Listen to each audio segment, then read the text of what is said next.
Committee on Oversight and Government Reform will come to order. Good morning. We're having an important hearing today on the Social Security Administration Information Security Review. During the past 2 years, this committee has heard a great deal about PII, personally identifiable information, whether it is the Office of Personnel Management, the IRS, or the Department of Education. The federal government collects, maintains, transmits, and generates vast quantities of personal identifiable information. The National Institutes of Standards and Technology, otherwise known as NIST, whoops, I forgot to read this part. Without objection, the chair is authorized to declare a recess at any time. My bad. Without objection, so ordered. The National Institutes of Standards and Technology, otherwise known as NIST, has said, quote, unauthorized access, use, or disclosure of PII can seriously harm both individuals, and they went on to say, and reduce the public trust in organizations, end quote. NIST's assessment on the high value of PII to institutional credibility and personal privacy has been proven time and again. Perhaps no more poignantly than the data breach at OPM, where tens of millions of federal workers' highly private, highly sensitive information on drug abuse, divorce, and even their fingerprints were taken by sophisticated attackers. Ultimately, the cybersecurity battle is won as much in the boardroom as it is in the computer lab. Today's hearing will continue the committee's oversight in how federal agencies are securing America's data, and this time we're talking to the Social Security Administration. The information technology challenges federal agencies face begin with the culture and leadership established by individuals such as those we have on the panel today, from the administrator of the Social Security Administration to the Chief Information Officer to the Chief Information Security Officer. The senior leadership has responsibility to modernize the Social Security Administration's technology and harden its information security posture to protect the massive amounts of PII traveling across the Social Security Administration's systems. And the volume of data is truly mind-boggling at this organization. In short, the Social Security Administration stores the sensitive and personal identifiable information of virtually every American, living and deceased. The Social Security Administration processes, and get these stats, processes an average daily volume of nearly 150 million transactions. In the past year alone, the data center supported 1.6 billion automated Social Security number verifications, 251 million earnings items, 5 million retirement, survivor, and Medicare applications, 3 million initial disability claims, 1.5 million disability reviews, and 17 million new replacement Social Security card applications. A lot of work and a lot of good people working at the Social Security Administration. This makes also the Social Security Administration a frontline target in the information age. Of concern is how that Social Security Administration networks bear the hallmarks of poor information security, similar to those seen at OPM's networks back in 2014. Year after year, penetration testers have been able to obtain global access privileges on the networks. This year, the agency didn't even detect the attack until auditors were told about them after sitting in the network for 3 days.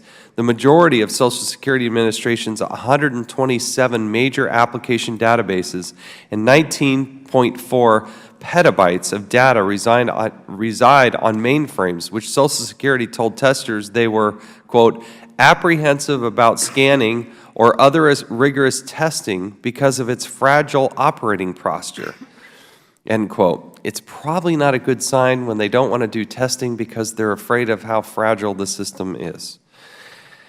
As has been proven by these pen tests or penetration tests, adversaries have been able to gain footholds into the networks, elevate privileges, and for the first time this year do so completely undetected by the Social Security Administration, at least that we know of. Our cybersecurity conversation needs to move beyond firewalls and intrusion detection systems. Advanced persistent threats federal agencies like Social Security's face are adept at bypassing those sorts of perimeter defenses. Moreover, the question is not whether adversaries are going to get inside the network, but if they can be found before they do serious damage. And that conversation about the modern tools necessary to detect and mitigate advanced threat sectors is almost impossible to have when we can't get agencies like the Social Security Administration off of these legacy technologies. We had an important hearing about this topic yesterday on the big, broad problems and challenges that we face within the federal government, and here we're going to examine a specific agency, as we have done. I would note that this committee has done something that has not been done before, and that is we have a subcommittee that is specific to the issues as it relates to information technology. Social Security Administration has been using programming language such as COBOL and Fortran and ALC since the 1970s. Over 66 million lines of that old code to support operating systems with the PII of all Americans. But I want to be fair. In spite of these facts, Social Security Administration is doing well in some areas, which gives me a sense of optimism for the security of my data, my children's data, and frankly, the data of everybody in this room. In 3 out of the last 4 years, the Social Security Administration scored at least 96% on the Office of Management and Budget's cybersecurity assessment, though the score for fiscal year 2015 dropped 12 percentage points to 84%. During the most recent penetration test of the Social Security Administration, the white hat hackers were unable to gain access to Social Security's internal systems through public-facing systems. That's the good news. And Social Security Administration was able to improve their score on the most recent iteration of the FITARA scorecard from a D to a C. There are some positive takeaways from here, but however, in the world of cybersecurity, it only takes one vulnerability, one port, one credential, or one backdoor to actually expose millions of people's information. This is one of the largest, most important organizations we have for the storage of data, and thus we felt it was important to have this at the full committee hearing today. And with that, I will now recognize the ranking member, Mr. Cummings of Maryland, who I believe where the Social Security resides is in your district. So we'll now recognize Mr. Cummings. Thank you very much, Mr. Chairman, and you're absolutely right. The Social Security Administration is located in the 7th Congressional District of Maryland. And, of course, it manages our nation's Social Security program, and certainly good to see the Honorable Carolyn Covan, who I've known for many years, and I want to thank you for your leadership. And in fiscal year 2017, it will ensure that more than 50 million seniors and their dependents receive the benefits earned through their lifetime of work. That is about 89% of the United States population over the age of 65. To administer the Social Security program, as well as the Disability Insurance Program and the Supplemental Security Income Program, the Social Security Administration collects sensitive data on nearly every American. The data breach at the Office of Personnel Management affected more than 25 million people. A breach at the Social Security Administration could affect nearly every single person in this country. The good news is that Social Security has never had a known exfiltration. However, threats are constantly evolving, and today's hearing will enable us to examine what more must be done to meet these threats and ensure that Social Security data remains safe and secure. In many ways, Social Security's information technology systems are models for the federal government. The agency has saved about $370 million in its IT budget over 3 years. This sounds technical, but Social Security achieved the highest individual metric grade for IT project savings on FITARA implementation scorecard metric that our committee commissioned. In other words, it was the benchmark against which the other 23 agencies were measured. However, Social Security is confronted by tens of millions of scans and probes every week trying to find vulnerabilities in the agency's defenses. every second of every day, determined hackers here in the United States and around the world are trying to breach Social Security's firewalls. Audits of Social Security's IT systems and practices have found weaknesses that need to be corrected. In 2012, a FISMA audit reported that these shortcomings constituted a material weakness. The agency has worked to address these shortcomings, and more recent audits have found improvements in the agency's IT security. But there's still, quote, significant deficiency in internal controls, end of quote, according to the most recent audit. Additional measures must be implemented to close remaining gaps. Unfortunately, Social Security's IT budget has been underfunded for years. According to the FISMA audit, one of the factors that contributed to the agency's significant deficiency was that, and I quote, SSA focused its limited resources on high-risk weaknesses and therefore was unable to implement corrective action for all aspects of the prior year deficiencies. And I hope, end of quote, and I hope that our witnesses will address this issue. Yesterday's hearing, there was quite a bit of testimony with regard to whether there was sufficient funds going into these agencies to do the things that they need to do. That argument goes back and forth, but we want to have a fair, accurate assessment of how the money is being used, that you are getting, whether it is being used effectively and efficiently, and what difference would additional money make. There are some in the Congress who believe that the more money you get, you don't need any more money.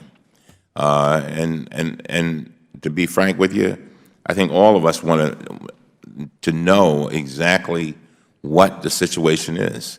Are you asking to do more with less? I don't know, but I'd like to know. So Social Security benefits are funded through the Social Security tax paid by employers and employees. Funding for benefits is considered mandatory spending and is not subject to the appropriations process. However, the agency's administrative expenses are paid from an account that is funded by discretionary appropriations, subject to the annual appropriations process. Congress's failure to adequately fund Social Security's administrative expenses has resulted in extended wait times for seniors calling the 800 number, reduced operating hours at field offices, and delays for adjudicative hearings that now average more than 500 days. Underfunding the Social Security Administration has also affected its efforts to modernize its 40-year-old IT infrastructure and address evolving cyber risks. The President's fiscal year 2017 budget seeks the first installment of what is expected to be a $300 million request over the coming years to upgrade Social Security's IT systems. Congress must act on this request and provide the agency the resources it needs to protect the data entrusted to it. Again, we want to know how those funds are going to be used if you get them, and exactly whether they are being, again, used effectively and efficiently.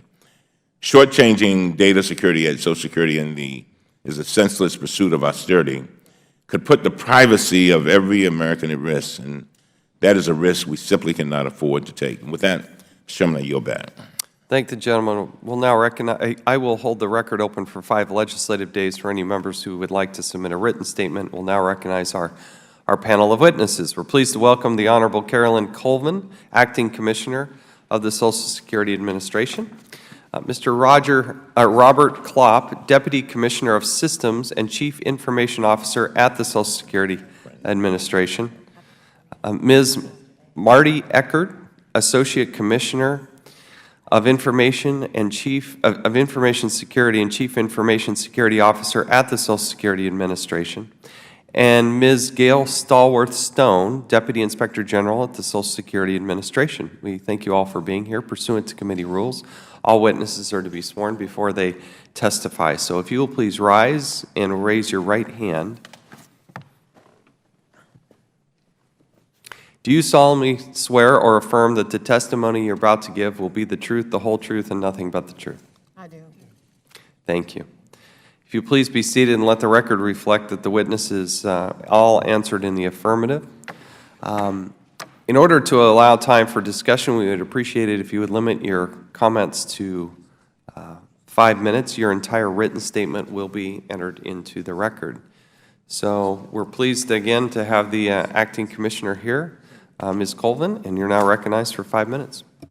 Chairman Chavis, Ranking Member Cummings, and members of the committee, thank you for inviting us to discuss IT at Social Security. My name is Carolyn Colvin, and I'm the Acting Commissioner of the Social Security Administration. Just to provide you of the scope of what we do at SSA, with an appropriation of around $12 billion in 2015, we paid more than $930 billion in benefits to nearly 67 million people that year. In addition, we maintained earnings records for nearly every American and completed over 8 million claims for benefits. My written testimony provides further examples. Our IT infrastructure supports all of this work. I'm pleased to be here along with our Chief Information Officer, Robert Klopp, and our Chief Information Security Officer, Marty Eckert. Mr. Klopp has impressive private industry expertise in leading technology change and in balancing that change with reliable service delivery. And Ms. Eckert is an excellent public servant who has done great work to strengthen our cybersecurity program. The security and integrity of our IT systems is of paramount importance to me, and I value Mr. Klopp and Ms. Eckert's advice and guidance. I and other agency leaders communicate with them regularly to discuss IT and cybersecurity issues. Today, I will describe in brief how IT supports our mission and the need for a multi-year IT modernization effort. Mr. Klopp will discuss how we invest in and manage IT and our plans and achievements in modernizing our IT infrastructure. Ms. Eckert will summarize our continuous cybersecurity efforts and improvements. We are all committed to working with Congress and OMB to invest our IT dollars wisely, improve our cybersecurity, and ensure compliance with FISMA and FATARA. Investing wisely in technology is one of my priorities as we work to deliver smart, secure, and efficient service. We must use all of our IT funding for ongoing operational costs, such as our network of field offices, National 800 number, and our online services. Each year, we see greater numbers of people across all demographics doing business with us online. Since we launched My Social Security in 2012, over 24.5 million customers have created accounts. In FY 2015, we received more than half of all Social Security retirement and disability applications online, including 75% of Medicare applications. That said, we have a significantly aged IT infrastructure, which is increasingly difficult and expensive to maintain. Although our legacy infrastructure is not sustainable over the long term, these aged systems are the very tools that we rely upon each day to provide service to the public. We must maintain these legacy systems while developing their replacements. Let me be clear. We need a sustained, long-term investment to make the changes needed to develop a fully modern IT infrastructure that is capable of supporting the millions of people we serve every day, not to mention workloads that are growing as the baby boomers age. That is why the President's budget for 2017 requests a multi-year mandatory funding stream so that we can undertake IT modernization that will bring our systems up to modern standards. As we continue to provide opportunities for better customer service through new online services, we must remain vigilant in continuing to strengthen our cybersecurity. I am firmly committed to protecting the public's information. Our cybersecurity defense capabilities are comprehensive, multi-layered, and strong. They safeguard the public's information against evolving threats and cyber attacks. We have a rigorous approach to cybersecurity testing, and we try to hack our own systems every day. We also work with independent auditors and Homeland Security. We are continually strengthening our defenses. In conclusion, we must position our agency for future success, and this must involve smart IT investments, and a nimble cybersecurity program. I've worked to assemble a first-rate systems team at Social Security, and I fully expect that we will meet the challenges before us. With sustained and adequate funding, we will continue to provide the high-quality services the public expects and deserves. I thank the committee for your support, and I will be happy to answer your questions. Thank you. Mr. Klopp, you're now recognized for 5 minutes. Chairman Chaffetz, Ranking Member Cummings, and members of the committee. If you could, sorry, if you just move that mic a little bit closer, right up there. There we go. Okay, Thank you. cool. Thank you for inviting me to discuss IT at Social Security. My name is Rob Klopp. In 2015, Acting Commissioner Covan appointed me to serve as SSA's Deputy Commissioner for Systems and Chief Information Officer. Prior to my appointment, I worked for a variety of private sector technology firms based in the Silicon Valley and elsewhere on the West Coast. I was recruited by the U.S. Digital Services staff to try to help. It was clear from the first day that the challenge facing the SSA comes from an aging IT infrastructure serviced by an aging IT staff. With Acting Commissioner Colvin's full support and leadership, here is what we've accomplished in the last 17 months. We have started modernizing the underlying infrastructure and now have an authorization to operate production systems from the cloud. We have started modernizing our data architecture and will have a modern citizen database in production by the end of this calendar year. With this deployment, we will decommission our enumerations master file that has served us for over 30 years.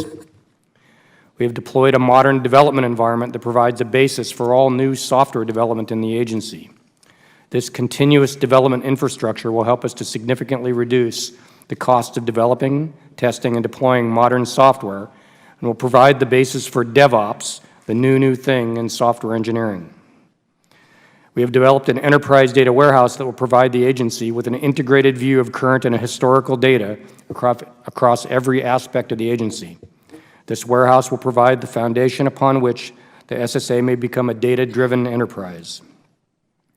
We have deployed significant new cybersecurity defenses and are beginning the deployment of yet another. We have reorganized our systems staff to get more focus on cybersecurity, on software engineering, and on servicing our business components. As part of this, we have started hiring the next generation of IT staff and have procured a state-of-the-art 90-day coding boot camp to create our own digital services organization. This boot camp and the other organizational changes are designed to make us more agile from the top to the bottom. Further, we are organizing around products instead of around projects. This is a critical new approach that will help us to minimize the effort that we now call maintenance and reduce the accumulation of technical debt. It is technical debt that forces us to spend millions on IT modernization. This topic of product management is one that I hope you'll ask me about later. We have developed a new IT investment process to help us start product development off the right foot and allow us to better track the actual benefits we estimated in our early cost-benefit analysis. We have started the first very modern product development, DCPS. This Disability Case Processing System product will deliver the long-promised and much-needed capabilities to assist in disability determination. DCPS is modern through and through, using state-of-the-art programming languages, open-source software, and the cloud. Development of the first release is completely agile, and the customers will see the work progress after each 2-week sprint. This first release is hitting development milestones on time and on budget, and we are optimistic that deployment for the first 3 states will begin this calendar year. Finally, we've engaged the agency and challenged them to rethink how we engage our customers. Our Customer Connect product is very ambitious, but it will set the stage for modern IT by providing a perspective of what systems must look like 5 years from now when applications like Uber are passé. It's been an amazing year. These are not initiatives just on the books, they're in flight and will deliver operational code this year. But there are issues. My biggest concern is around sustained funding. With the support of the Acting Commissioner, we've made great strides, but the foundation for modernization effort is all that we've built. We can modernize the agency, but we will require extra funding to keep the legacy systems running and keep servicing the public. The SSA delivers checks that represent 5% of the U.S. GDP, and that is not an insignificant operation. If we try to modernize in small increments, we will progress at a pace that is slower than the pace of technology advances and actually lose ground. I think the time to rebuild is now while the legacy systems are still supported by the staff who developed it. Rebuilding aged IT infrastructure is not unlike rebuilding other aging infrastructure, roads, bridges, dams, and/or the grid. It requires an investment and a strong effort. We look forward to working with Congress to overcome these challenges. Thank you, and I look forward to your questions. Thank you. Ms. Eckert, you're now recognized for 5 minutes. Chairman Chaffetz, Ranking Member Cummings, and members of the committee, thank you for inviting me to discuss information security at the Social Security Administration. My name is Marty Eckert, and I am the agency's Chief Information Security Officer. In this role, I support our CIO and our agency's commitment to protect the information we manage and our systems from threats and vulnerabilities. Today, I will briefly discuss our cybersecurity program and some of the measures we are taking to counter potential cyber threats. We take seriously our responsibility to protect the information the public provides us. We take a strong, proactive approach to risk assessment and mitigation associated with securing this information in our many systems. We have strong controls in place, but we know that in today's escalating threat environment, there is no perfect way to lock down every system. Every cybersecurity program must be a practice of continuous improvement. We employ a dynamic, enterprise-wide cybersecurity program and leverage a defense in-depth strategy to help protect our network, our data, and our employees. We work to protect our information, detect attacks, identify suspicious activities, and systematically respond to software and hardware vulnerabilities. We use an integrated proactive defense strategy that enables us to carry out the agency's mission and meet customer expectations in a safe and secure environment. To keep our information safe, we use a comprehensive, holistic approach comprised of many technology solutions, policies, and awareness programs. Our cybersecurity program meets or exceeds all federally established oversight goals, and as technology and standards evolve, we continue to meet newly established benchmarks and security requirements each year. We address the NIST cybersecurity framework core functions of identify, protect, detect, respond, and recover. To ensure we have a strong and robust program, we also collaborate with other federal agencies, such as Homeland Security, to address cyber threats. We have no critical vulnerabilities as identified on DHS's Federal Cyber Exposure Scorecard, and we meet all 9 of the cross-agency priority cybersecurity goals on information security defenses. We are proud of our cybersecurity program, but remain vigilant and continually improve and mature our defenses. We have developed several cybersecurity best practices that we share with other federal agencies. We continue to build upon the work we did last year during the cybersecurity sprint to put in place standard practices such as multi-factor authentication. Since fiscal year 2012, we have offered a multi-factor authentication method for citizens to conduct business with us online on our My Social Security portal.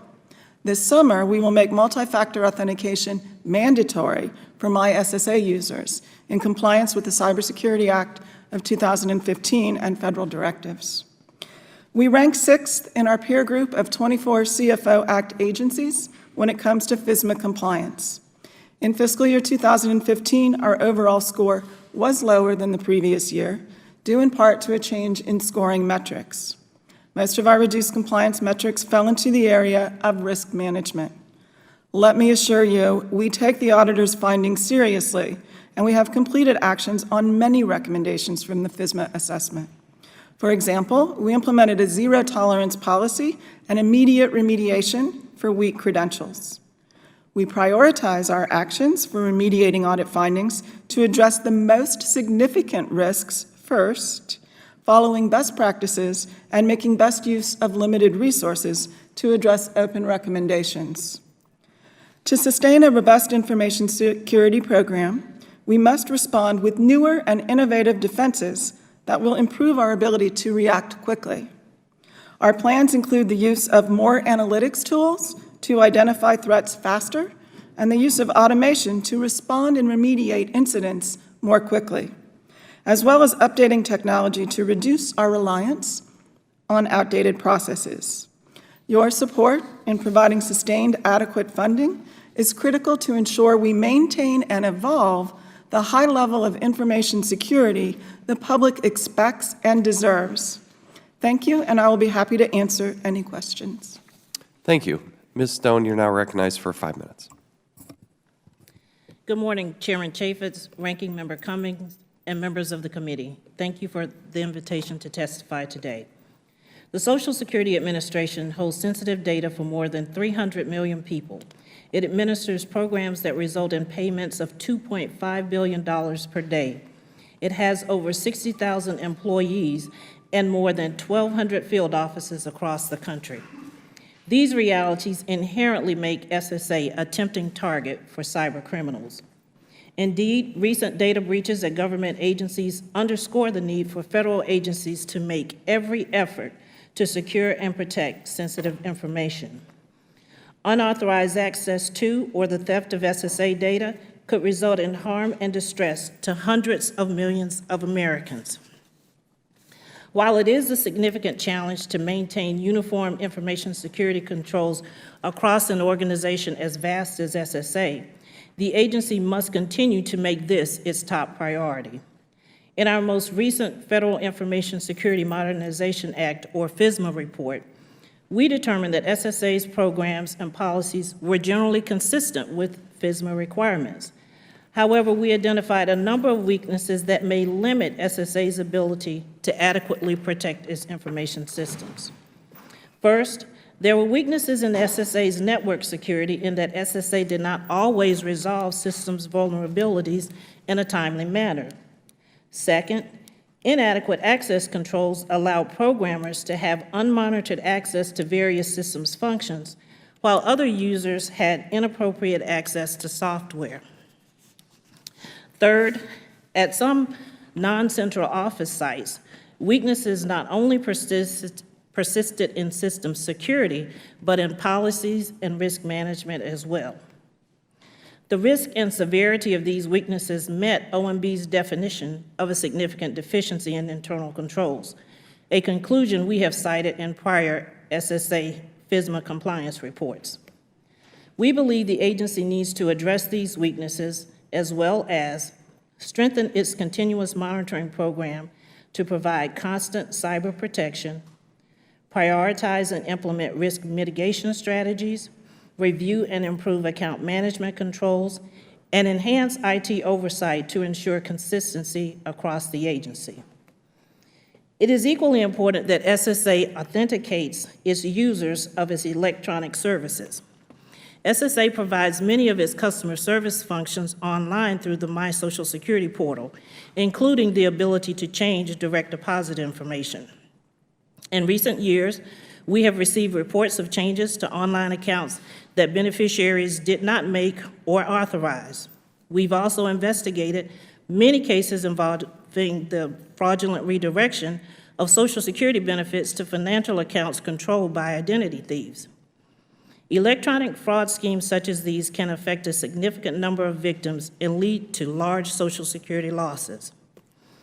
While SSA has taken steps to strengthen controls over the My Social Security portal, given the sensitivity of the information in these accounts, SSA should implement additional user authentication techniques to further guard against identity and benefit theft.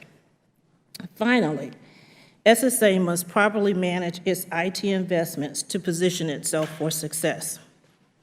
SSA expects to complete its systems migration to the new data center in August. This modern data center should meet SSA's IT needs for at least 20 years. OIG provided real-time oversight of this project to help ensure that it was completed on schedule. The disability case processing system, however, has been in development for more than 5 years. Last year, SSA reset the project, and it continues to work on a single case processing tool for disability examiners across the country.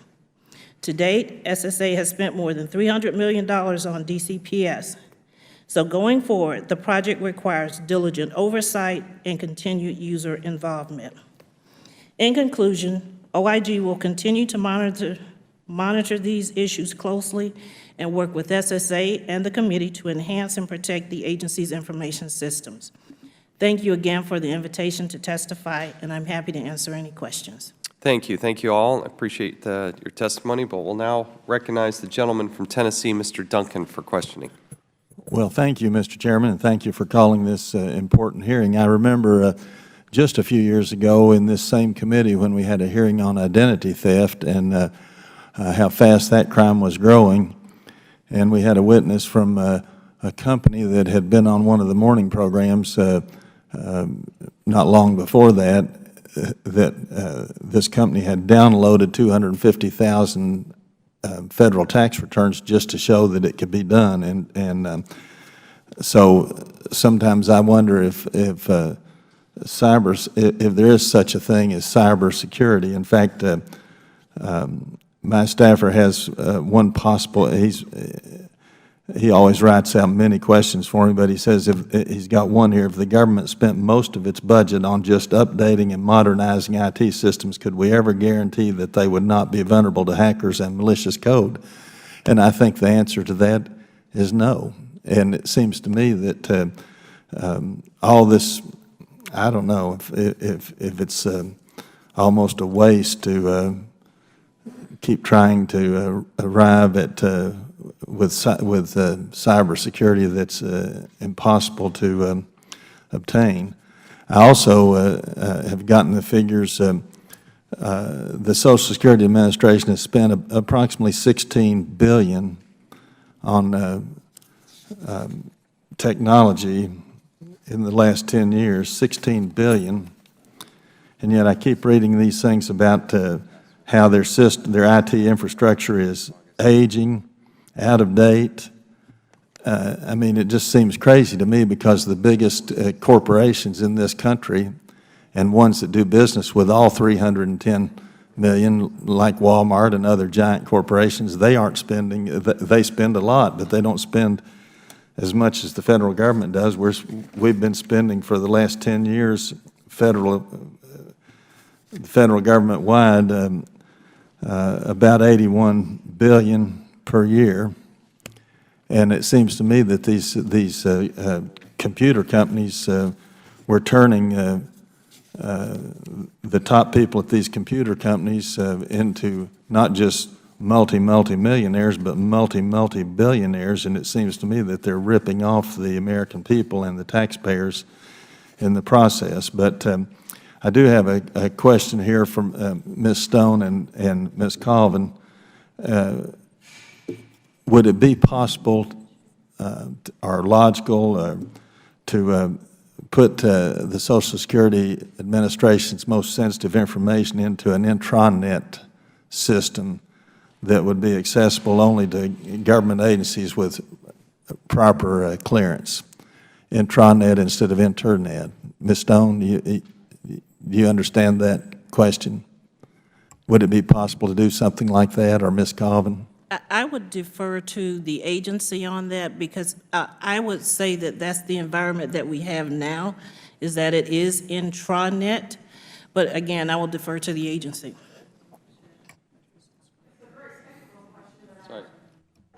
Sorry. The system that we have now is, is available only to those who are given access to it, which primarily our employees. We share data with other governmental agencies and some local and state agencies. I would ask Rob Klopp, who's really our technologist, to talk about other ways that this might be done. All right.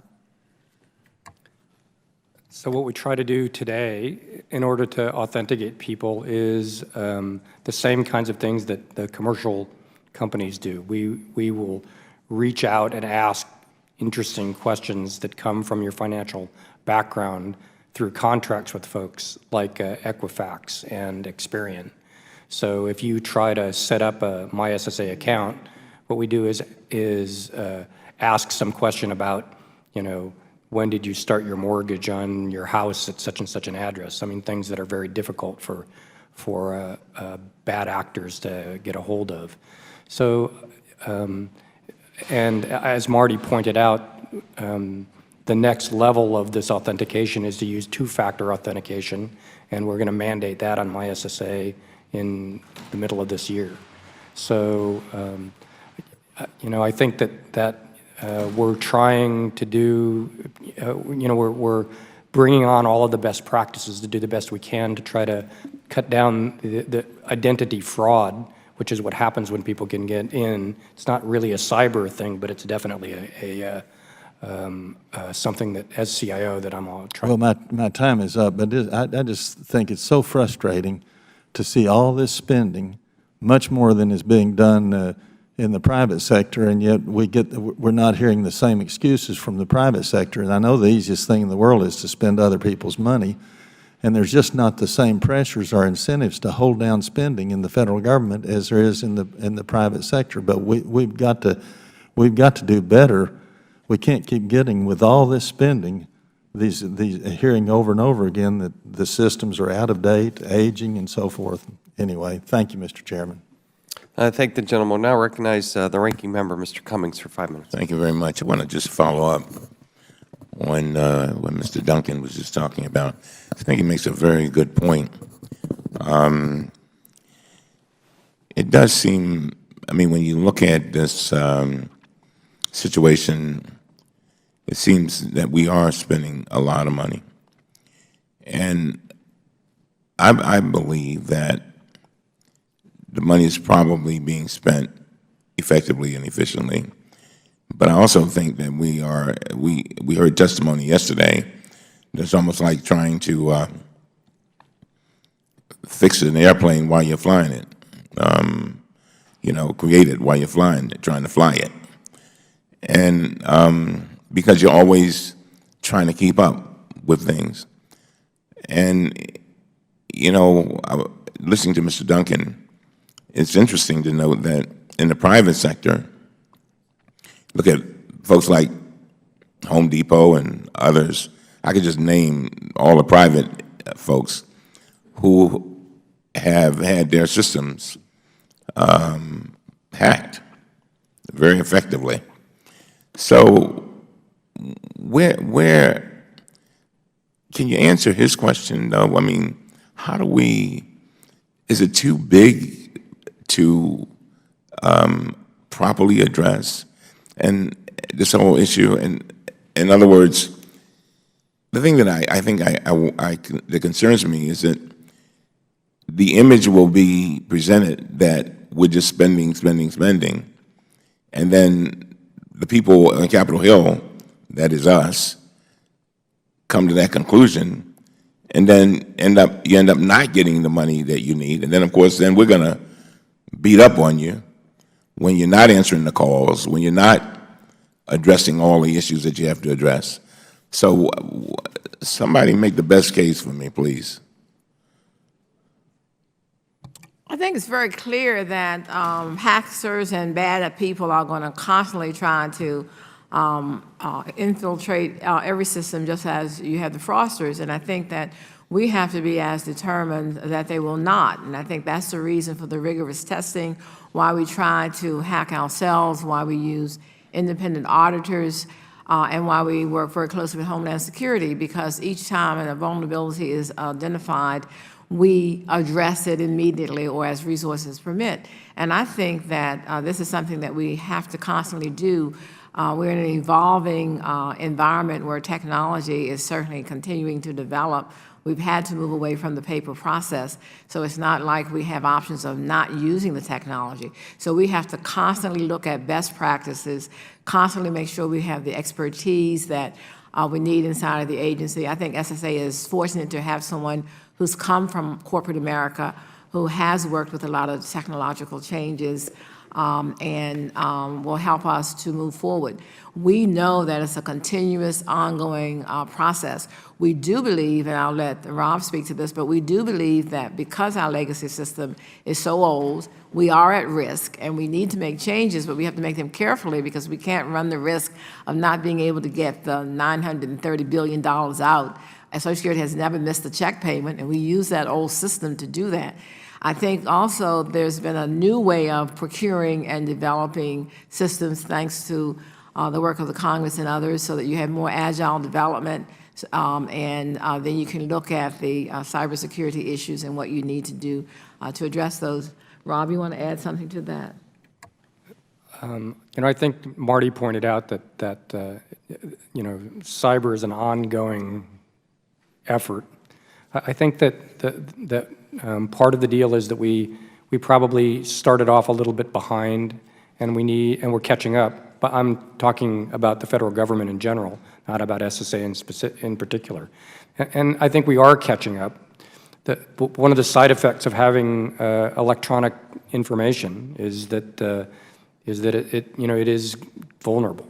So we're working on it. I think we'll continue to work on it. I think that the benefits of technology outweigh these risks by so much that we just have to keep on it and keep being vigilant. Let me ask you, Ms. Stone, I want to move on to you. I understand that resource constraints have also affected the Inspector General's office, including its IT security efforts. Most of the people on this committee, by the way, have a phenomenal amount of respect for IGs. We try to be as supportive of you all as we possibly can be. Your office first proposed creating a computer security incident response team in fiscal year 2015 budget request, but this request has not been funded. Is that right? And what would have been the role of that team? The vision of that team would be to assist the agency in the event of some type of cybersecurity incident. And so as a result of not having the resources, what are the consequences? We don't have agents to dedicate to those events. And was that a top priority of yours? Well, that along with generally building an infrastructure around electronic information as a whole, where we're using data to identify potential vulnerabilities and working with the agency to, improve its continuous monitoring program, just providing that constant feedback to them on where we see vulnerabilities. I'm running out of time, but let me ask you this. You made a number of recommendations. Do you see a lot of this going to being the result of fiscal issues? In other words, not sufficient funds? I mean, is that, I'm just curious. Well, see, because that's all you hear up here, is that we keep throwing money, but we don't see a lot of progress. And so therefore, again, as I said a little bit earlier, then folks said, let's reduce the money. And so you're the one making the recommendations. Your budget has I know you've been affected based upon what you just said, but what about your recommendations with regard to the agency? What I can say is that we have seen a conscious effort by the agency to address issues like limiting the privilege accounts that have higher access. We've seen them work on continuous monitoring. We've seen them, implement additional multi-factor authentication. So there is a willingness on the agency's part to address these. I can't really speak to their budgetary use, but we have seen the efforts on their part. Just one last thing, Mr. Chairman. One of the things that I tell my office is that, a lot of times the public has come to the point to have low expectations of government. They don't expect to get somebody on the phone. They don't expect things to be addressed properly. And then the complaints, Commissioner, as you know, then come to us. And I think, this whole idea of trying to do all the other things you have to do that is to address the calls, and I know you get a lot of them, the complaints, the problems. But you got to have people, and you got to have resources to do that.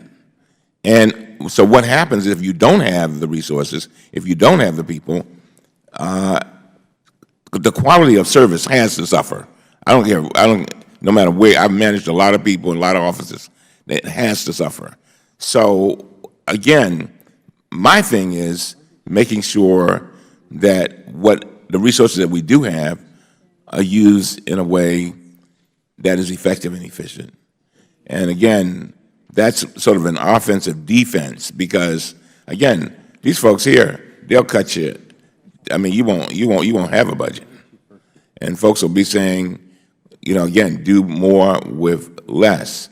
And all I want to do is you all have to constantly, and you know this, make the best case for the funds that you have and the funds that you need. I yield back.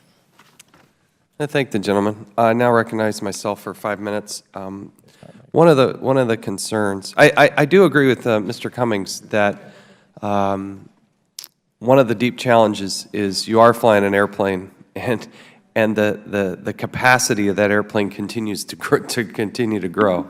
And one of the big concerns we have is we have to do the inspections, we have to worry about the penetration tests. At the same time, we've got a constant need in the IT sector to upgrade. So I do understand and respect that. But I do believe also that we, particularly in Congress, rely heavily on the Inspector General to be the impartial eyes and ears on the ground.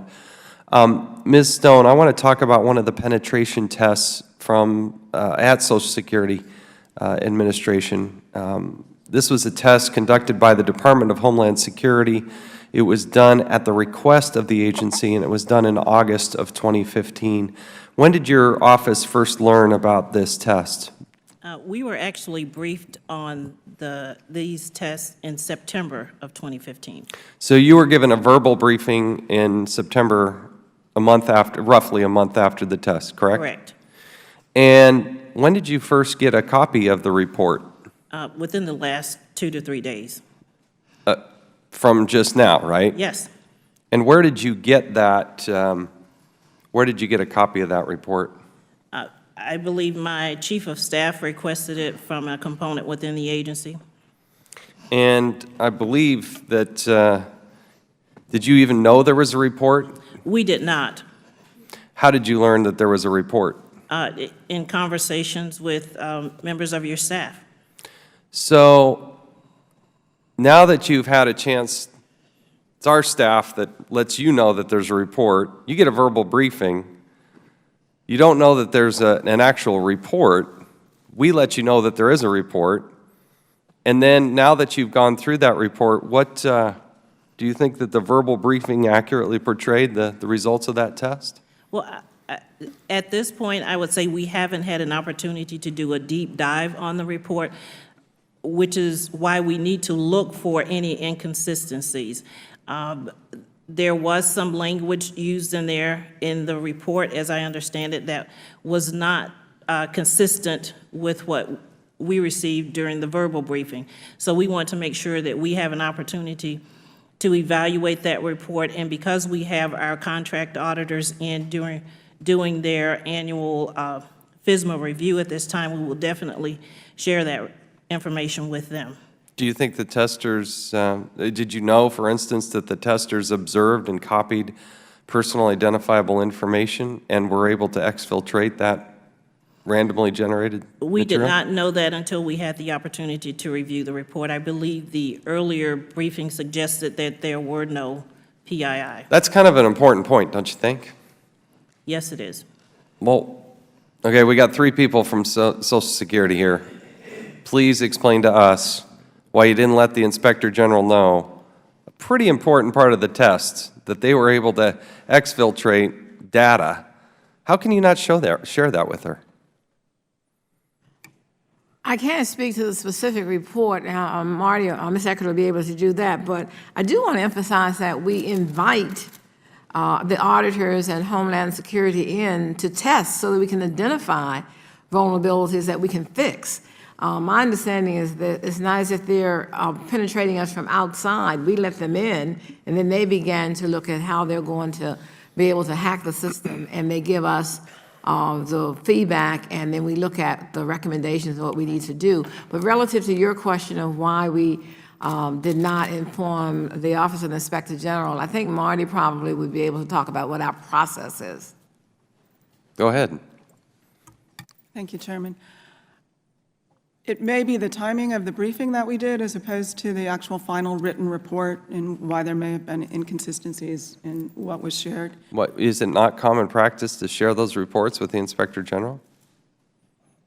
We share many work products with the Inspector know, but- General, even in a, Do you share them or not? It's, you see where it becomes suspicious to us when you have something that's not very flattering, it's embarrassing. I think it's human nature to want to, I hate to share this, but I also do believe that the Inspector General there is there to help be part of the solution, not part of the problem. And it is suspicious when, you know, you have this report and you don't share it with the Inspector General. You went to the lengths to give them a briefing, correct? I believe so. I believe that was right at the time that it was occurring, and we were letting them know that that was going on. Well, my understanding is that the briefing happened roughly a month after the penetration test started. So here's a copy of the report, Risk and Vulnerability Assessment for High-Value Asset, prepared for the Social Security Administration, September 28, 2015.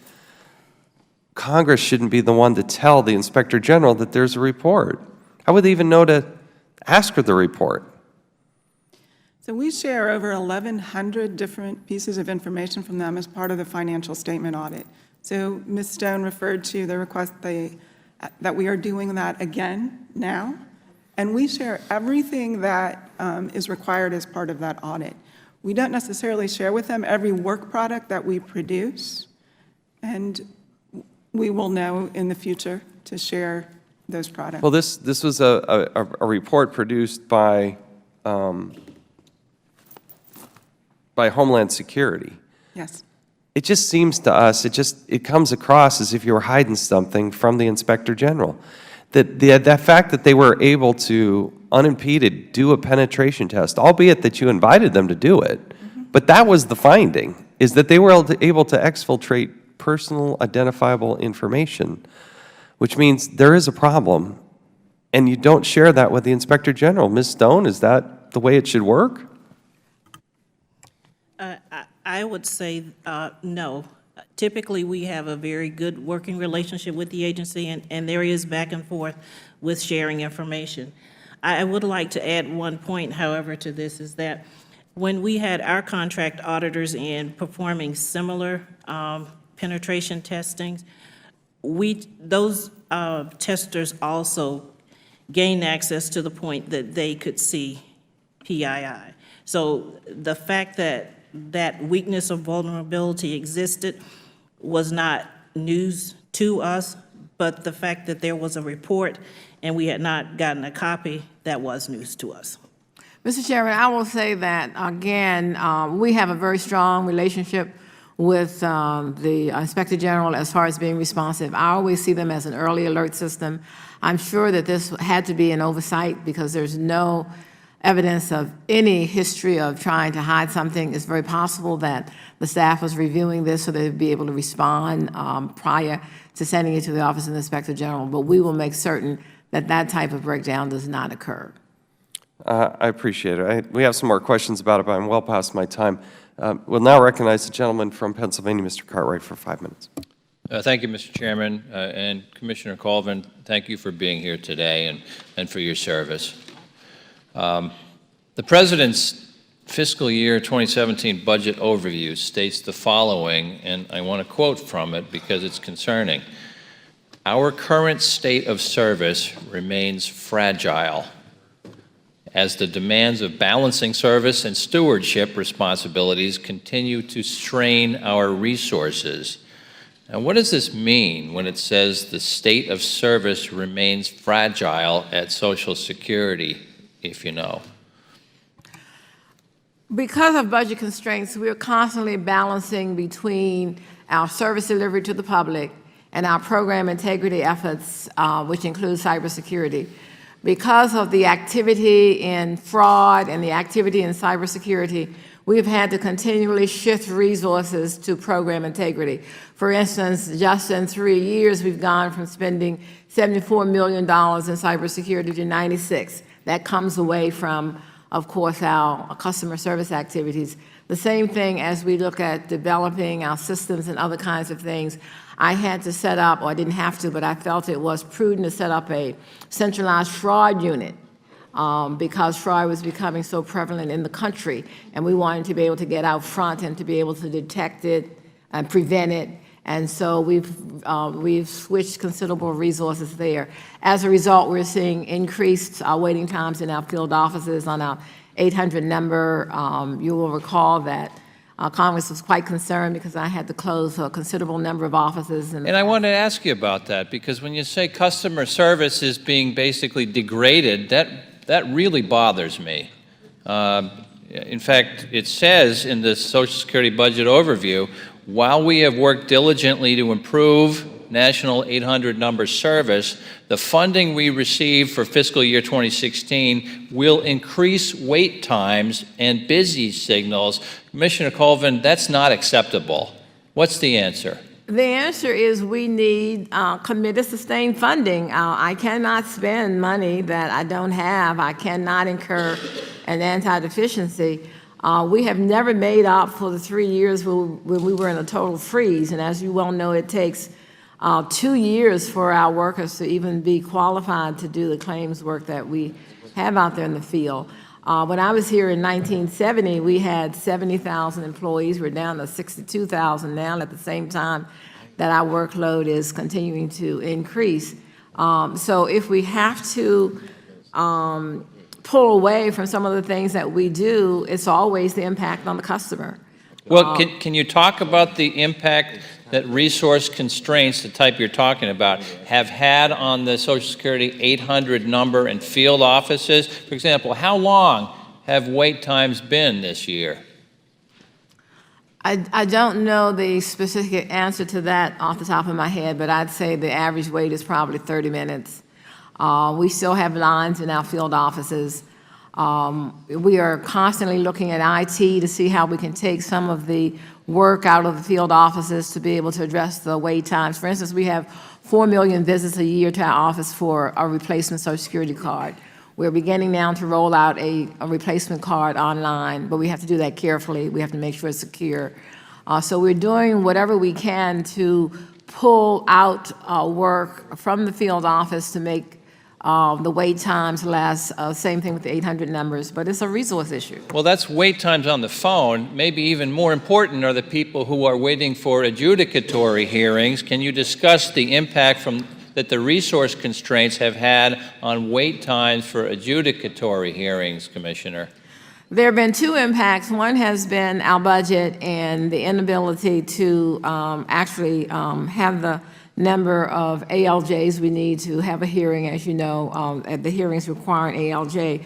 We also, in the past years, have had difficulty with getting a register of candidates. We're working very closely with OPM, and thanks to Congress, there was a required date for a test, and so that's moving forward. But at the same time, it's a resource issue. We're now up to 570 days that someone has to wait for a hearing. It's something that greatly concerns me because many of these people die before they get a decision. But again, we try to balance the resources we have. So what happens if Social Security does not receive the funding it has requested? What happens to these wait times? They will increase. They will increase. We are very efficient as an agency, and I must stress that our overhead is 1.3% of all of our outlays. We like to talk about USAA as being one of the best private insurance companies. Their overhead is 8%.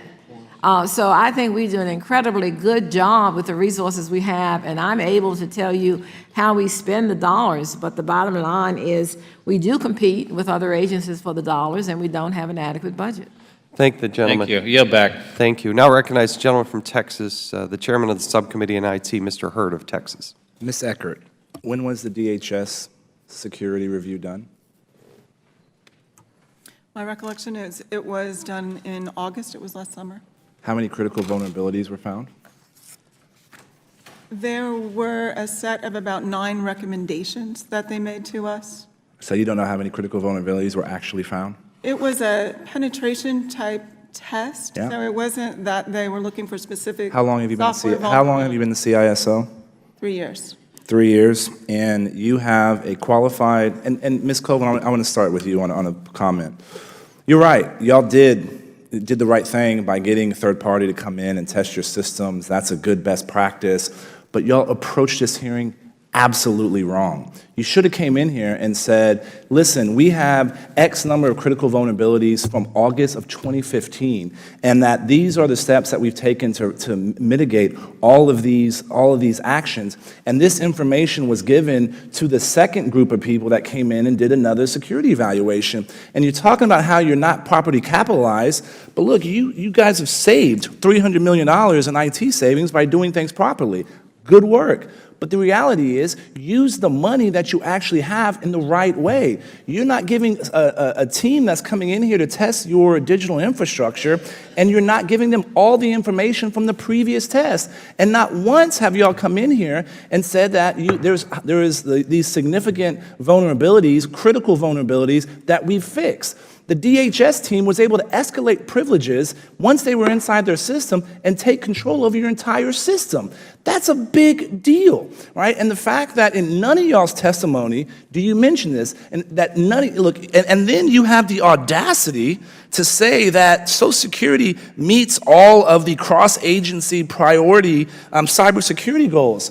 Somebody was able to sit on your system and take complete control over it. I wouldn't consider that to be I wouldn't pat yourself on the back for being able to perform that. And you're the CISO, and you don't know how many critical vulnerabilities that there were in a report that was done, in a test that was done almost a year ago?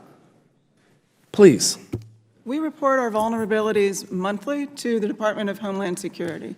Every month, the number So what are you doing to fix it? We have very many different things that we do. You have It is very a many different holistic- things? It is a holistic, integrated approach. We do patch management. We do intrusion detection. Okay, We Ms. do Eckert, you obviously continuous didn't read my monitoring. background before you came here. I did this for a living, okay? And so saying you have many very different things is not a strategy on how to mitigate critical vulnerability. Ms. Covan, how many records do you have on, how many Americans do you have information on? We have over 175 million wage earners, and then we have How many Social Security numbers are 65 there? million beneficiaries. We have records almost on everybody. Pretty much everybody, Yeah, right? yeah. I think that's a pretty big deal. Yeah. When you talk about PII, this is the treasure trove, Yeah. and it should be protected with the best tools. And we should have, look, I've said this 100 times. This is not an issue of technology. This is an issue of leadership. You have information on every single American in the United States of America, and your CISO doesn't even know from the last report how many critical vulnerabilities there were. They don't know how many times they were able to escalate privileges. And then the other group that's coming in, and you're doing a best practice, you're not sharing that information with the IG, and our subcommittee, our staffers had to inform the IG of this information. This is absolutely ludicrous. And the reason we have all y'all here is because it stops with you, right? This is your responsibility. This is you got to make sure this happens. And if I was you, I hope you have some very uncomfortable conversations with your CIO and your CISO, because this is basic information that they should know. And as a taxpayer, as someone who did this for a living, as someone who is responsible to 700, 800,000 Americans, I'm appalled by this. And you know what? If I was the Russians, I was the Chinese, I was other hackers, I'd be licking my chops, because these people are not prepared to protect this information. This is outrageous. And Mr. Chairman, thank you for this. Thank you for the bipartisan nature of this, and I yield back my time. Thank the gentleman. We'll now recognize the gentleman from Virginia, Mr. Conley, for 5 minutes. Unbelievable. Thank you, Mr. Chairman. I think I say to the panel, some of the frustration you're hearing is not only about Social Security. It's a sense that we've had a series of hearings where we hear the same story, and we're very worried that the federal government is so vulnerable. There's a story in CNN today that the nuclear program of the United States is protected on floppy disks. Technology going back to the 1970s, and one asks, what could go wrong with that? So I welcome anyone answering, but following up on my friend from Texas, Mr. Hurd, how worried should we be? I mean, given the fact that you have, as you say, Ms. Covan, data on every American, to make sure they have the benefits when they qualify that they need and that they're entitled to. But the downside of that is you've got data on every American, and we saw what happened with the OPM breach, which compromised information on people who trusted, their information with a federal agency for a job application or for federal service or for a security clearance.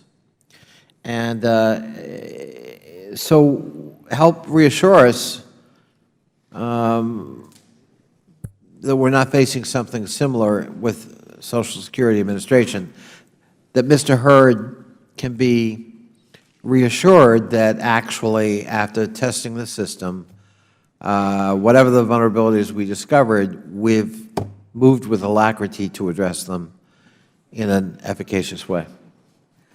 Mr. Cooper, we certainly, as an agency, are not No, where we I am need- Mr. Connolly. I mean, Mr. Connolly. That's all right. I'm sorry, sir. I'm Irish, Virginia, via Boston. Apologize. God only knows what he is. Let me just assure you No problem. that we are very concerned about cybersecurity in the agency, and we know, as an agency, I'm not talking about the rest of the government, as an agency, we are always concerned about this. We know that we're always looking at continuous improvement. We look at the vulnerabilities to see what... But look, I got a little bit of time. I'm seeking reassurance. He raised the question. He was, Mr. Hurd, he was responding, Ms. Eckert, to what he thought he heard from you. I'm giving you the opportunity to come back and reassure us.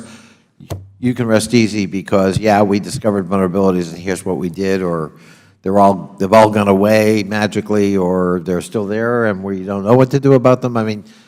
Well, I think Ms. Eckert can talk about what we've done, but I just wanted to say that this is an ongoing, continuous challenge. Of course. As an agency. We know that, All but... right, Marty, you want to speak to what we're doing? Well, what we've done after you got the data you got in terms of the penetration. So as I said, we have a holistic integrated... You've got to speak into that microphone, Ms. Eckert, because I can't hear you. I'm sorry. Oh, Thank you. my apologies. That's all right. We do have an integrated, holistic approach. As far as the specific vulnerabilities identified in the DHS report, they were recommendations that we have taken action on. Specific vulnerabilities that were uncovered have been remediated. But let me reiterate what the Commissioner said. We hack ourselves every day. So we look for vulnerabilities continuously with continuous monitoring. We also, on top of that, then, have our own penetration testing program where daily we attempt to identify and remediate vulnerabilities that we find over and above our continuous monitoring strategy. And in the process of doing that, Ms. Eckert, have you identified, we got some clunky systems that have to be replaced, and here's the program for doing that, or here's the need we've identified and we don't have the resources yet to address that? Because that's a critical piece too. We're dealing with legacy systems, we're dealing with non-encrypted systems. I mean, we get, and Mr. Klopp, I'm going to get to you on that in terms of implementation of FATAR, that tries to address all of that. But I mean, I hope that's part of what it's not a sign of weakness to identify weakness. It's a sign of weakness when you ignore the weakness. We do, and we take a risk-based approach to remediating our vulnerabilities and all cyber recommendations that we have, whether they be from DHS, whether they be from the Inspector General, whether they are from our own penetration testing program. Okay. I'm now down to 13 seconds. Mr. Klopp, real quickly, tell us about your FATAR implementation. Your grade improved. We had a hearing on that. And how does that relate to what this broader discussion of vulnerability and what we're doing? I mean, FTAR is important. I would say we're moving aggressively to fill not just the stuff that is in front of us now and required of us, but we actually think that we're a little bit ahead because we can see the new FTAR stuff that's coming down the pike. Again, it's a constant thing. I guess the last thing I would say is let's be really clear about what we, Marty's pointed out that we invite these folks to come in to test our systems. We take the testing very seriously. And what that means is we want them to find these exposures. We are looking for them to find these exposures. In both of the cases of the August DHS exercise, as well as our exercise with our other auditors, they were not able to penetrate our system from the outside, and so we let them in. And when we let them in, sometimes they can move around a little bit, and they declare the fact that they could move around as a vulnerability, but they can't get things out. So we allow them another step, and another step, and another step, because we're looking for these vulnerabilities. The fact that they found them is because we let them in, and we let them in and turn things off and let them around this, because we're looking for these things. We expect to come back to you every time with these auditors finding vulnerabilities because we want them to find them. So we find them, we remediate them. There's an exercise going on now with Homeland Security, and as a result of activities we've taken, we're now more secure than we were the last time in, and they're having a harder time doing some stuff. They've also found some new stuff. And, the next time we come in, you can you talk to us about the new stuff that they found. But let me be really clear, and this is probably the assurances. As far as we know, no one, without help from us, has ever come into the agency, entered and penetrated in, and exfiltrated data out. No one without help from us or knowledge in advance of the way we have our cybersecurity systems set up has been able to do that. So that's the assurances I would give you. They do it when we let them in or we turn off our defenses.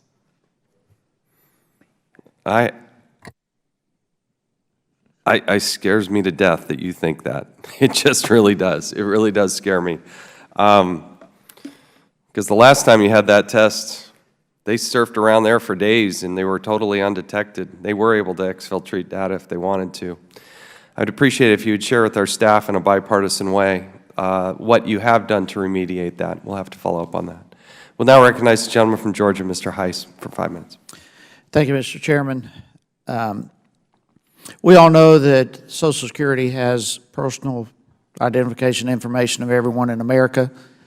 And I certainly cannot overemphasize the importance of this whole issue to me personally and my constituents, as well as my colleagues here, that the Social Security Administration takes cybersecurity seriously and do absolutely everything within your power to mitigate any and all threats that are potential. And, we are here today because obviously there are some network infrastructure, legacy system potential compromising. There are some vulnerabilities, is perhaps a better word, and that's why we're here. But any system at the end of the day is only as good as the people who are behind the system and working with it.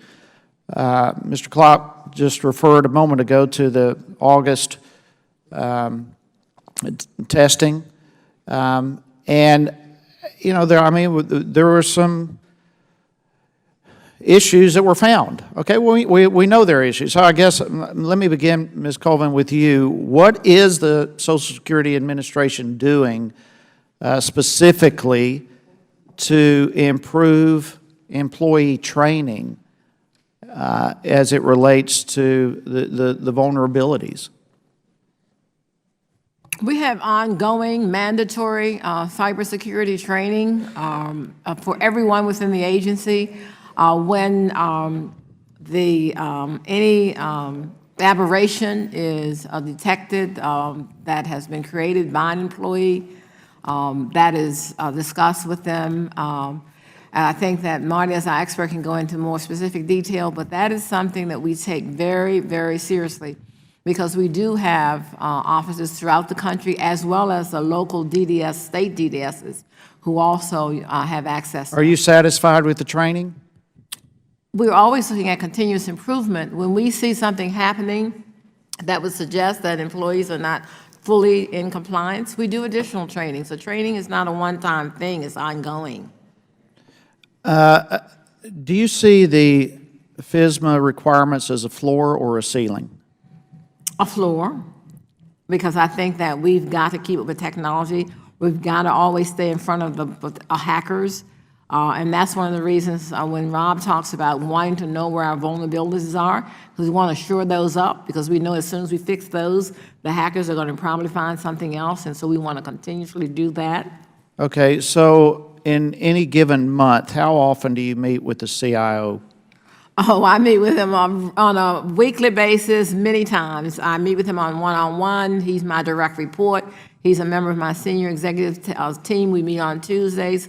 What about the chief security officer? Absolutely. Absolutely what? How often do you meet? We meet probably several times a week around issues. I get a weekly report from Ms. Eckert relative to cybersecurity and what is happening. All right, what about the IG?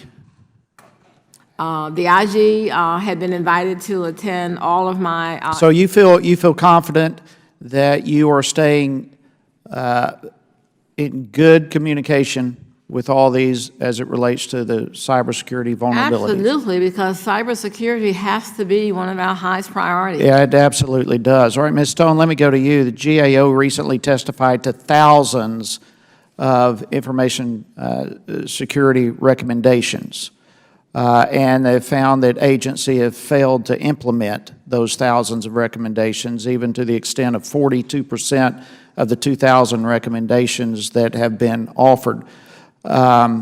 Given your experience in the Inspector General's office, what are the problems? What are the challenges? Why are agencies not implementing the recommendations? I can speak from, I guess, experience at Social Security. From time to time, you may have a policy or procedure that is managed out of a central office. The ability to replicate that across the country is sometimes challenging. For example, when there have been instances where we've identified a vulnerability in one location, maybe the agency has had an opportunity to come in and remediate it in that location. But because the security posture is not that mature, you may still see that same issue popping up somewhere else.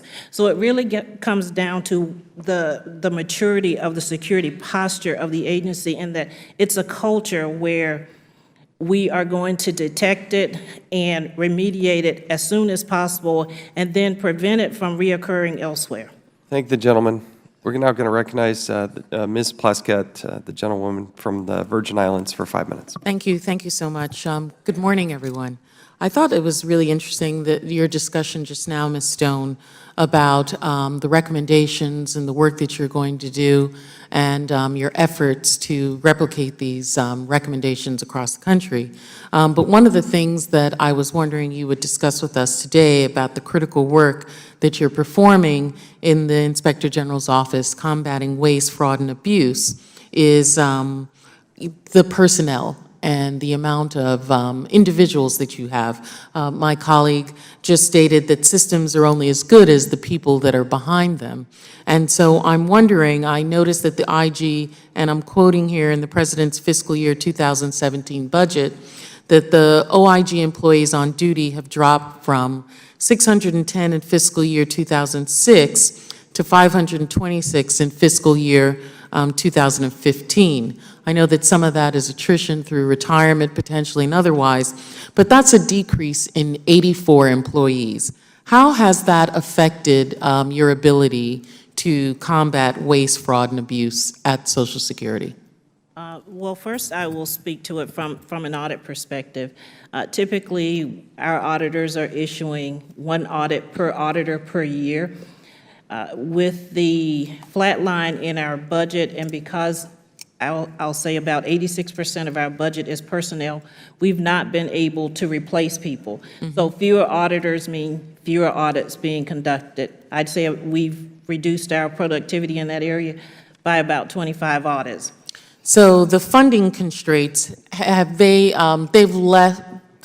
accounted for some of the flatlining in productivity or ability to ramp up additional audits, but has it led to any reduction in your staffing as well? Oh, absolutely. Especially, I'll speak from an investigative standpoint. Ms. Covan referred to the Cooperative Disability Investigations Unit. We dedicate agents to that project, but we get no additional funding for that. So to the extent that we dedicate another agent to that process, that's fewer agents that can actually respond to a cyber incident or looking at facilitator fraud or things of that nature. So to the extent that our budget remains flat or decreases, that's fewer resources that we have to put on the ground.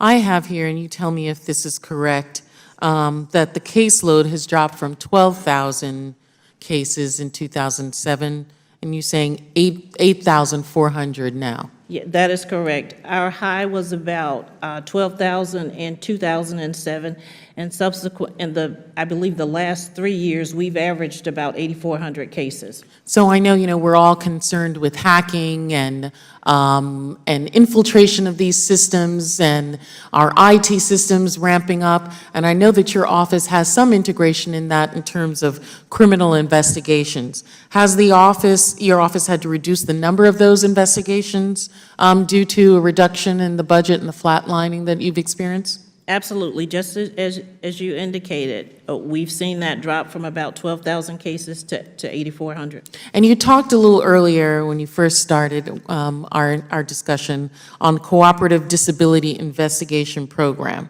And my understanding is that that's contract support, correct?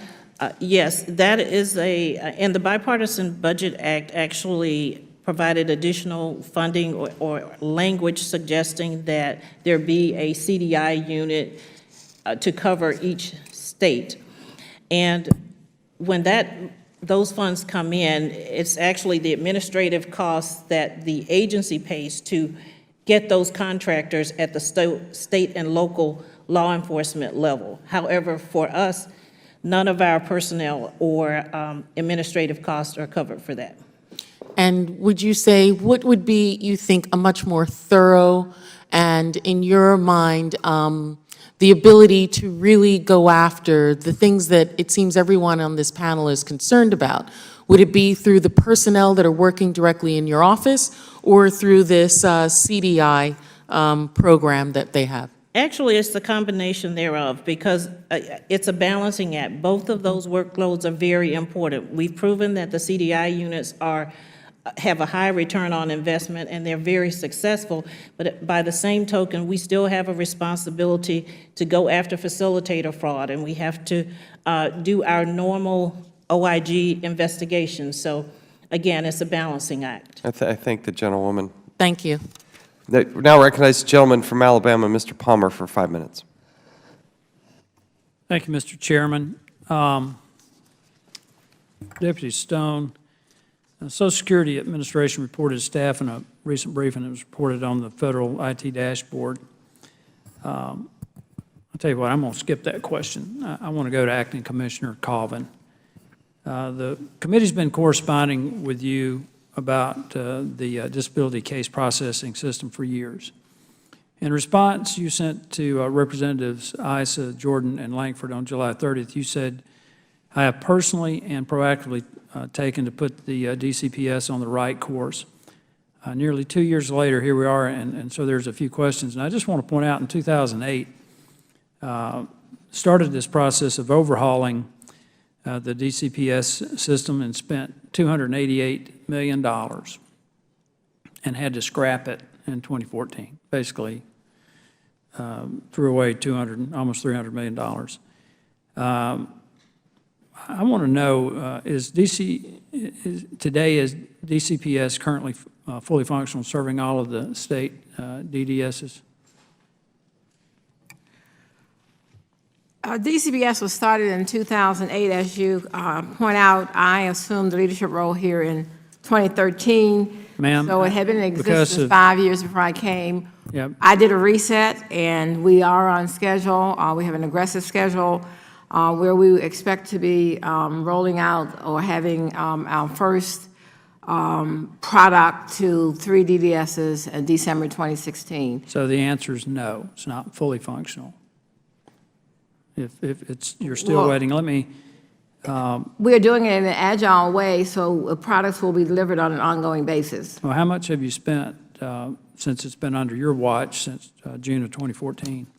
I'm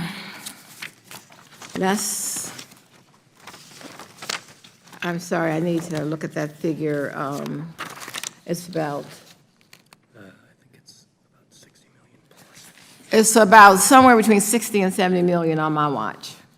Okay, and then you've got another 60 or 70 million yet to spend, is that right? Yes, I would say that's accurate. So do the funding numbers include customizations that Social Security Administration needs to make so that the core DCPS is ready to accommodate the needs of the states? We're looking at a core product. There will be some additional cost for customization, but right now we want to make sure that we have the same product in every state. But yes or no, does it include the customizations that you need to make? I would say yes. It's interesting. When this is done, how much will Social Security Administration have spent on this? Are you speaking relative to cost since we reset? I'm talking about total cost, DCPS, for the whole. Well, there was 262 million spent by my predecessor, and we're looking at a potential 170 million. We're talking about $500 million. Not on the reset. No, I know, not on the Okay. total. Since 2008, we're going to spend about $500,000, and we're still not fully functional. So, Well, we started the reset in 15.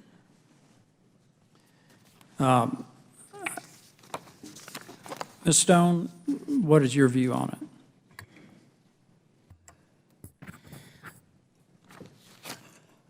I would say my biggest concern at this point is,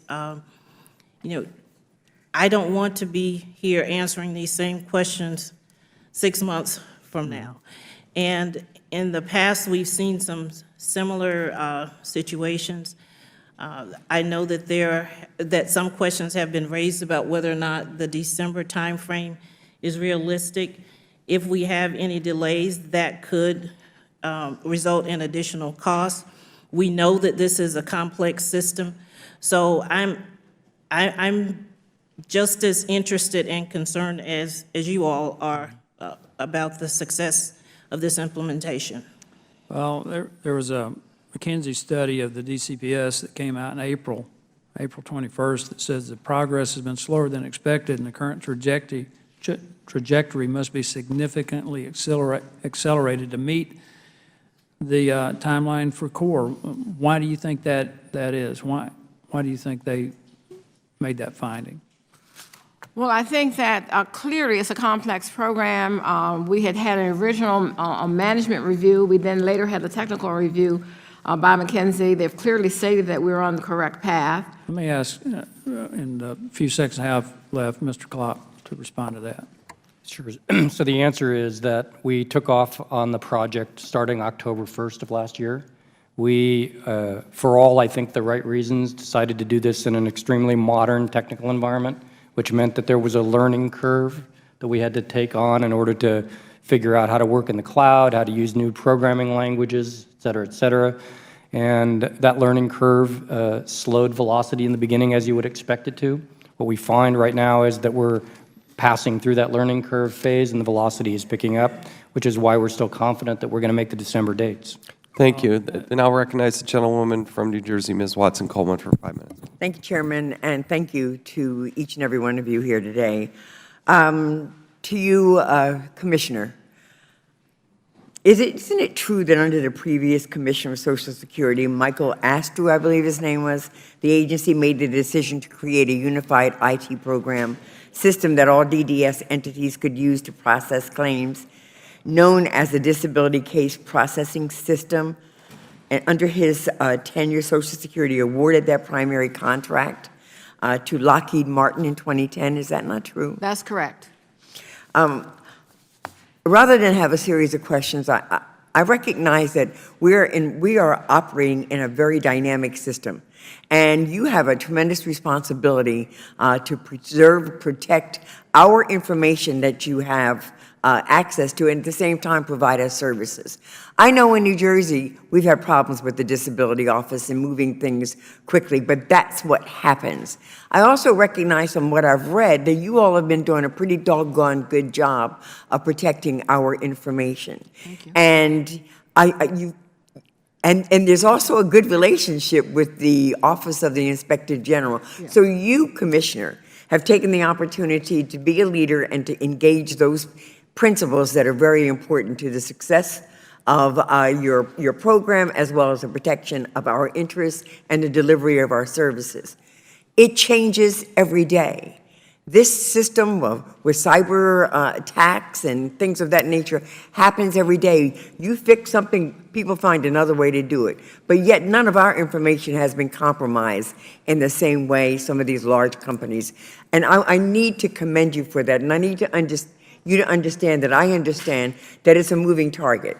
And with the right resources, you will keep up with it as much as you absolutely can. But this is not a finite system, and this is not a perfect system. So to each and every one of you, I want to thank you for the dedication and the work you are doing in that space. I yield back. Thank you. Thank the gentlewoman. Now recognize the gentleman from Georgia, Mr. Carter. Mr. Chairman, I want to yield my time to the chair. Mr. Klopp, thank you. Thank the gentleman. Mr. Klopp, I want to be, you wanted to provide clarity about penetration and the ability from somebody on the outside to come into the system and exfiltrate information. I want to give you another chance at that. Are you sure that nobody's been able to do that?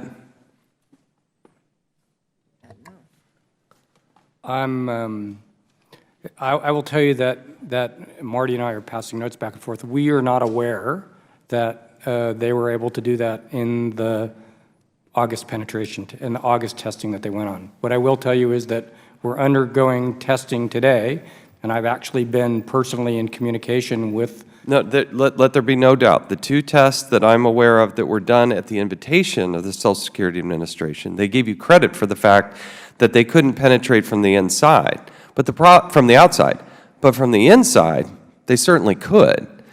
So I believe that when we let them in the inside, they were able to penetrate. They were not able as far as. So how many people are in the inside? How many users of these accounts do you have? Thousands. Yeah, like tens of thousands, like 96,000 is the actual number.